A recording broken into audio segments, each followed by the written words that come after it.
Put your flags up in the sky, and wave 'em side to side. Salut à tous, bienvenue dans l'Affichao. L'Affichao, qu'est-ce que c'est? Eh bien, c'est une présentation d'un match que je ferai avant certains matchs du mondial brésilien. Ce soir, c'est une Affichao royale, puisque ce n'est ni plus ni moins que le remake de la dernière finale du mondial 2010 en Afrique du Sud.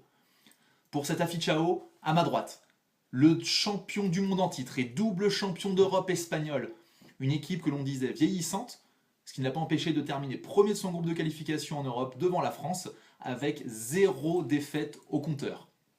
Ajoutez à cela la naturalisation de Diego Costa, ce qui amène à Vicente Del Bosque une arme supplémentaire et une variation dans son jeu.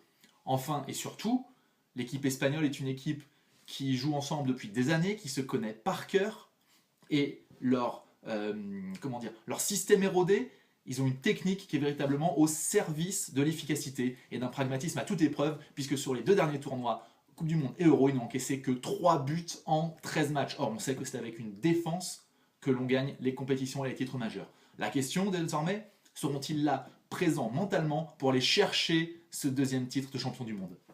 À ma gauche, le vice-champion du monde en titre, les Pays-Bas. L'équipe de Louis van Gaal a changé et a subi une cure de rajeunissement un petit peu forcée, notamment au niveau de la défense. Alors après, les Oranges ont vécu un traumatisme à l'Euro 2012, en étant sortis dès les phases de poule.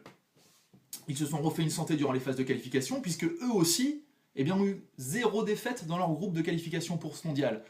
Les questions ne manquent pas. Comment la défense va-t-elle réagir dans un mondial, alors qu'elle est présumée jeune? Ensuite, l'abandon du 4-3-3 hollandais, l'immuable 4-3-3 au profit d'un 3-5-2 censé un peu sécuriser cette défense jeune et fébrile, est-ce que la mayonnaise va prendre? Et enfin, est-ce que le trio offensif Snyder, Van Persie et Robben va porter cette équipe comme l'attend tout un peuple? Pour moi, l'Espagne est favori, mais j'ai vraiment hâte de voir ce que va donner cette équipe hollandaise. Il me reste donc à vous souhaiter un très bon match.